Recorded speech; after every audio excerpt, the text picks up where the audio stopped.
The vast ocean is a stage of immense scale, where giants silently glide across the waves, hauling the goods that keep the world turning.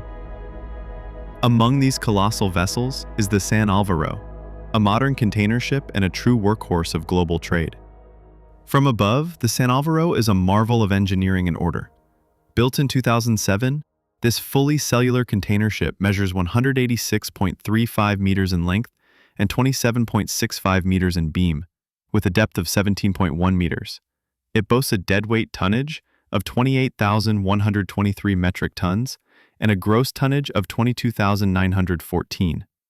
Designed with a capacity of approximately 1,800 20-foot equivalent units, it efficiently transports a diverse range of cargo across the globe. On deck, stacks of multicolored containers form a precise grid, a visual symphony of industry and logistics.